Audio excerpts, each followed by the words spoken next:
At this time, I'll call the September 28th, 2017 meeting to order. This is for Dickson County Commission, our regular meeting. Would you please stand and join in the flag salute? I'm kind of putting a couple of our 4-H guests on the spot, but would a couple of you volunteer to step out here to the side and you'll lead us off with our flag salute, please? Or all 4 of you could, sure. Yeah. You can do it. So you start us out and we'll just all follow you. I pledge Allegiance to the flag of the United States of America and to the republic for which it stands, one nation, under God, indivisible, with liberty and justice for all. Well, thank you for doing that. Oh, you just stood that straight to the pledge. I pledge my head. Normally I would have tipped you off a little bit, but you guys did great. The next item we have is the approval of the agenda, and we do have one item to add, and that is for an asphalt roller purchase. And with that, I move that we approve the amended agenda. Second. We have the motion and the second for the amended agenda approval. Any questions or comments? Otherwise, all in favor say aye. Aye. Opposed? Motion carries. The consent agenda includes the minutes of September 21st work session and the regular meeting. It also includes fund expenditures of $143,801.36, abatements of $433.32. I move that we approve the consent agenda. Second. We had the motion and the second for approval of the consent agenda. Any questions? Otherwise, all in favor say aye. Aye. Opposed? Motion carries. For commissioner comments, we'll start with Commissioner Chamberlain. Yes, all 3 of us attended the kickoff for the EDC last night, the Economic Development Council. It was well attended. I think 102, 105, I think Janelle said. And then Janelle and I will be going to Beloit today for the North Central Regional Planning Commission meeting. That's all I have. Nothing on the computer. Okay, thank you. Commissioner Myers? Yes, I did enjoy the meeting last night. I think the economic development really has made great strides and progress in getting things started, and I think we'll be able to see a lot of the things that they've been working on come about here in Dickson County. I was looking through some old newspapers, Kathy, and I had some articles that we had saved back in 1982 and 83 period. That's when Henry Jameson was the editor, and actually had Paul Harvey's articles in the paper. And but I noticed a lot of the articles as far as city and county, it apparently had some of the same problems that we still have today. But anyway, it's interesting to go back and look at some of those things. Like I say, it was, and the paper was a lot bigger, 4 inches wider, it looked like each page. So when you opened it up, it was a big paper. But that's all I got, Lance. Okay, thank you. Earlier this morning, I attended a Military Affairs Council breakfast over at Junction City, and we have kind of a working partnership with Fort Riley. And they have such an influence in this area, but also an appreciation of what they do. But they had the police chief from Junction City talk about some of the issues that they face in Junction City. And he had attended the FBI Academy also, and kind of told how at an early age he wanted to be a police officer. And so it was very interesting and informative. And then, as Craig mentioned, we did attend the economic development kickoff that they have. They're raising funds for economic development. It's a very organized effort and includes all of Dickson County. So they had people representing Harrington and Enterprise, Chapman, Solomon, Abilene, and rural people that care very much about trying to promote our county in economic development. And we also had a review in our work study session about what some of the needs are of the county, and then looked at some land development issues on some regulations. And that's all I have. At this time, we'll go ahead to go to petitions and proclamations and other public comments. Before we do the proclamation, is there anyone here that would want to comment on any issue that is not on the agenda? And if so, we do this at every meeting because it is an open meeting, and it's also on a live stream, so people can use their computers to hear what's taking place or have a record of the meeting. And we also have from the Abilene newspaper someone here that will write an article about it. But if there's anyone that wants to make any comments, this would be opportunity to do so at this time. Since there are no public comments today, we'll go to our proclamation, and this is to declare Dickson County 4-H Week. And we have representatives from 4-H, and also we have the young people here today. I appreciated you helping us with the flag salute. Would you want to come up here at this time, and you can stand behind us, and we're going to go ahead and read the proclamation and present that, and then we'll have opportunity for some of you to make some comments that we'd like to hear.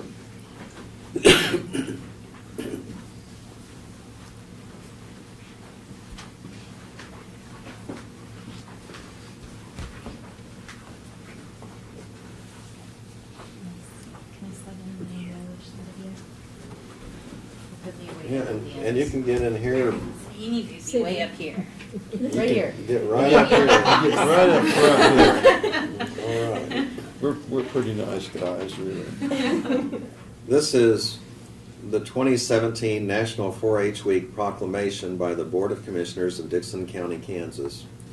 Whereas 4-H is America's largest youth development organization, having supported almost 6 million youth across the country thus far, and whereas 4-H has helped youth in Dickson County become confident, independent, resilient, and compassionate leaders, and whereas 4-H is delivered by Cooperative Extension, a community of more than 100 public land-grant universities across the nation that provide experiences where young people learn by doing in hands-on projects in areas including health, science, agriculture, and citizenship.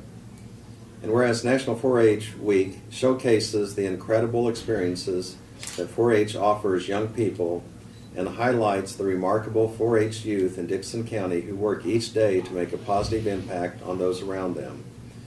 And whereas 4-H's network of 500,000 volunteers and 3,500 professionals provides caring and supportive mentoring to all 4-Hers, helping them to grow into true leaders, entrepreneurs, and visionaries. Now, therefore, we, the Commissioners of Dickson County, do hereby proclaim October 1st through 7th, 2017, as Dickson County 4-H Week, and encourage all of our citizens to recognize 4-H for the significant impact it has made and continues to make by empowering youth with the skills they need to lead for a lifetime. And this is done this day, the 28th day of September 2017. And so we will go ahead and sign this, but we will need to have a motion for approval to sign the proclamation and present it. I move that we sign the proclamation to declare October 1st to 7th as Dickson County 4-H Week. Second. Okay, we have the motion and the second for approval. Any further discussion? All in favor say aye.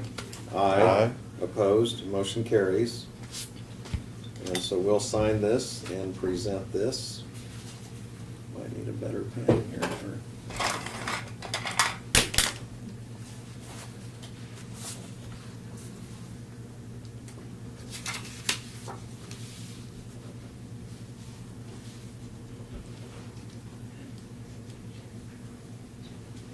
Well, I might need to replace some pens up here. They're kind of fading a Oh, little you're bit. fading now? Try Yeah. one. Actually, there's a misspelling on that, so we may want to rewrite it and then sign it. There it is. I think, the word county, it's without a T on the bottom. That's okay, we'll re-sign it and do it. Since Yeah, my there is. pen wasn't You wanna working use- anyway. You want I to would trace say- over? She's actually read it. Would you like to? Oh, Which one? well, I was reading it, I noticed it. Yeah, it's down there. But anyway, Highlighted. right here. I'm gonna guess it is. My wife's a former English teacher, so she just, that just jumps out. That one just went right And this over is my just We on will head. say that's paper. what I am too, and then I handed it off to somebody else to look at too. Oh, my Okay, goodness. We all missed it. I can bring another copy. So perfection sometimes We does will- not occur, we but will we go strive for it. Perfection. Well, I didn't mean to point that out, I just Oh, thought thank it was a you. mistake. No, it's fine. It's We live like to make streamed, the too. best better, so we will read it. But I'll present this to you and we will get the replacement Thank you very done. much, sir. And kind of a tradition, we always Yeah. Pick on like to somebody. hear from the youth a little bit about what you're doing What with projects, 4-H. what What projects. projects, and a couple of these commissioners are former 4-Hers. Yeah, And so they remember the way it was done when they did it, but we're very interested in what you've done. So if you'd introduce yourselves by name and then just tell us about your project and some of your interests, please. I'm Colin Gefeller, and I'm part of the Fragrant Hilltoppers, and I've took beef, foods, crafts, and photography last year. Okay. I'm Tiger Fowler, part of the Front Hilltoppers, and I took beef, photography, foods, and crafts. I like the way you're speaking up so we can hear you, so that's very good. Okay, well, why don't you go ahead? I want to do cat foods and maybe crafts and maybe food. Okay. And what was your name? Micah. Mike? Okay. Yeah, and this will be Micah's first year in 4-H, And so you got your October starts arm. the new 4-H year, so You she hurt gets your to be a arm. newbie. Oh, yes, Miss Sydney. Are you gonna be a 4-Her someday, or are you? You think so? Are these pretty good brothers and sisters to hang out with? Yeah, I bet they look out for you. yeah. Okay, and we'll go ahead. You might want to make some comments, Jill, and we'll hear from the rest of you too. No, we appreciate very much the proclamation, and we have some things. We have radio spots that were recorded at KABI, so those will be playing next week. And then we also have some clubs doing special events for 48 hours of 4-H, kind of a 2-day effort to statewide to do citizenship projects over the weekends. We have quite a few that I believe that are going to be participating at Rock Springs, and that one's open to anyone. So if you want to have a free lunch at Rock Springs and come out and help with service projects there, you can register on their website. But they're going to be doing that next Saturday. So. Very cool. I work in the office. I work with a lot of the 4-Hers, and I'm a former 4-H parent. My kids are done. Although I did see today on the list that she's talking about, Fort Hays State has a collegiate 4-H, and their service project is being led by a former Dickinson County 4-Her, Jareth Barton, for 48 hours of 4-H. Wow. So I will be kicking my daughter, saying, "You need to go help." There you go. Mhm. I'm James, the ag agent. I did 4-H when I was a little kid, but I don't remember much of it. Yeah. I can say that this county has a way bigger 4-H presence than when I remember when I was a kid. So, We had some trees in town here that are kind of stressed. One of them was on my property, or a couple of them, but also in Bicentennial Park, and weren't sure if it was disease or whatever, and so a couple of us, we utilized James' expertise, and he kind of got information from K-State and helped us kind of figure things out. So, of course, I have Larry Riot lives down the block, but I thought I'll just go ahead and give the call since he's retired. I'll let him. Let him rest for a little bit. Yeah, but anyway, well, thank you all for I'll leave being this here with you and I'll bring a today. replacement right now. We can resign. Yeah, perfect. Thank you very much. Thank you. Appreciate it. Thank you.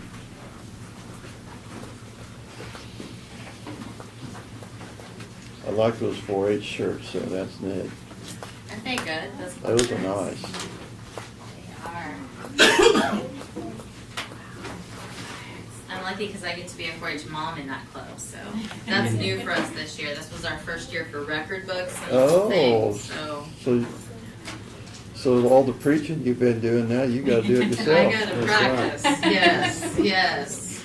Last weekend, my mom asked what we had planned for the weekend, and she said, not record books. And I guess Mom got to stay in the back, but thank you for all your work too, Thank you. because Yeah. you know it's just a tremendous commitment that families make, not only the parents but the children, and it's a great opportunity. Thank you, guys. Thank you.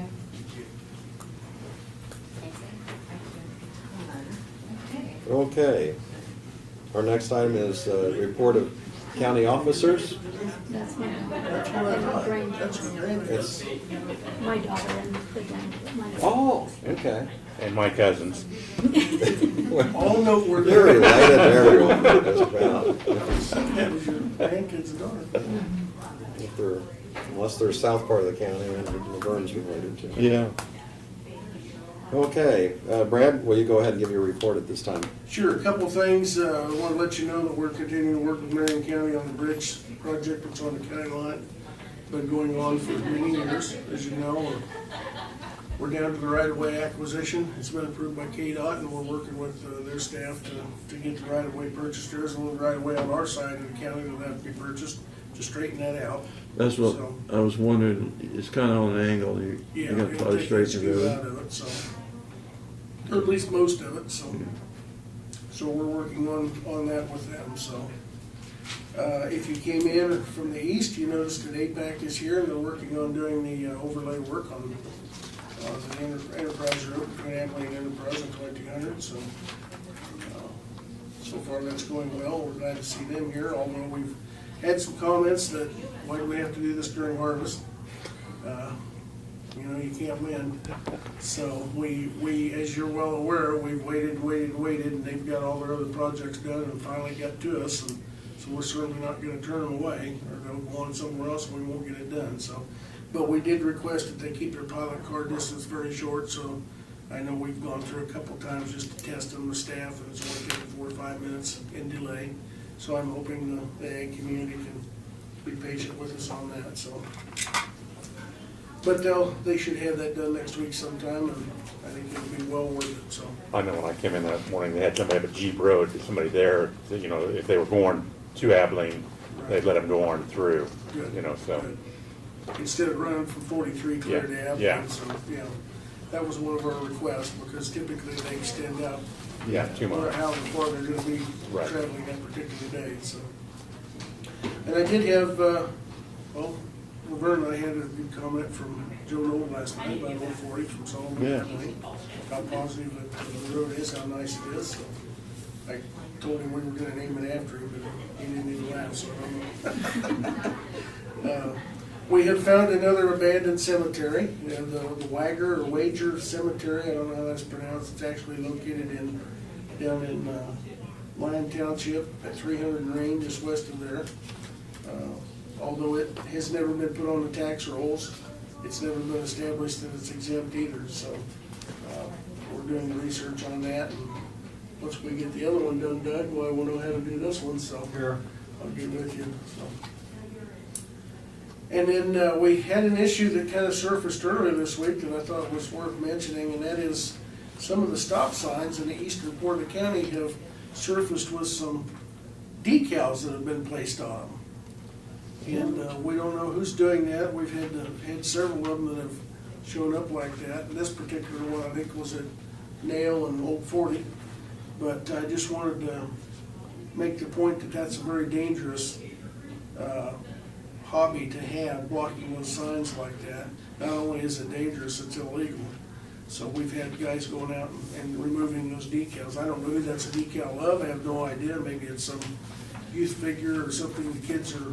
Is it easily removed? I mean, we aren't have to replace the whole sign, They've been are we? able to peel the decal off so far, yeah. So, but we're still sending the person out. Time that they could be doing something else. That they could be doing something else and deploying the sign truck, and so, you know, especially stop signs. It's one thing on directive signs, but a stop sign coming up to a busy highway, if someone didn't see that, or at night the reflectivity wasn't functional, you know, that could be a serious Well, situation. some of the rain we've had and so on, you know. Yeah. Fog this morning. It certainly could be a, you know, if we had a stop sign called in after hours or on a weekend that it's down, whether it's township or on a county road, we immediately call out one of our staff to go out and put it back up, whether it's 3 in the morning or 2 o'clock on Saturday afternoon, because that's a dangerous situation if somebody didn't know they were supposed to stop. And so I guess I just want to make the point that if people don't think about that ahead, we'd certainly like for them to do that. And if someone sees that and we haven't got the word yet, please call and notify us. So that's all I've got today. Okay. Doug? We're working our way through on the tax sale, getting all of the service of process and the notifications and publications and proceeding in that fashion. We deal with on tax sales a lot of governmental entities from KDHE to IRS and so forth, and all of those have little procedures. So we're working that through to be able to get this in the posture to proceed to a tax sale later. Okay. That's all I have. Thank you. We'll now go to notices and communications. One of the things I was going to mention is coming up October 2nd. Love's is having their groundbreaking out there close to Russell Stover's in that area, and exciting time for Dixon County, and I plan to attend that, or Yeah. others Yes, going to attend that? I'm gonna try to, yes. Okay, so we may want to go ahead and put that on our website notice that we are planning on attending that. Had a publication here, this is from the Harvard Kennedy School of Business, and so if there's anyone interested in attending that, they have week-long seminars that are led by Harvard professors that a person can attend and receive a certificate in public service or other interesting areas to show that you've been certified by the Harvard School of Business. And we have a newspaper, County News, and that's all that I've got at this time. On resolutions, we do not have any resolutions, but we did have added to our agenda the need for an asphalt roller. And Brad, would you give us a summary of that, please? Yes, the Road and Bridge Department does have an asphalt steel drum roller that is late 70s model. And late last year, early this year, it had a defect, a part that broke. And we have been able to locate those parts. And it's not something they've been able to retrofit, you know, due to the age of it and those issues. We got through the season, and Martin actually leased one from one of the vendors this season during their road work. But they've gone out and they've been looking for a used one that could replace the one we've got. And they contacted local vendors. We got 3 responses back from the 3 vendors that included 6 bids on 6 different machines that range from the high bid being a 2014 model with 804 hours and $124,000, down to a 2008 model with 778 hours on it at $46,500. We've known about this needing to be replaced, so we've had the replacement of one of these in our capital improvement plan for several years. And the amount we had in there was $700,000, which obviously is quite a bit more than I used in the past. So we've got funding, and it would be our recommendation that we take advantage of the used machine from Berry Tractor in Topeka at a price of $46,500. And I would also note that the guys tell me the life expectancy of that is 20 plus years if maintained properly, assuming no major breakdowns and the parts are available. So So it's our recommendation that we take advantage of that purchase at this time with the funding coming from the special machinery fund. So moved. I'll second it. We have the motion and the second that we go ahead and use the 2008 from Berry tractor, and that was $46,500 for this particular roller. Any further discussion? I do have a question on something like that. Do they give you like a 30-day warranty that everything is run, you know? Do they give you any kind of? There's no warranty implied on it, Laverne. They do fix anything that's on it. In this particular case, it does need a roller blade.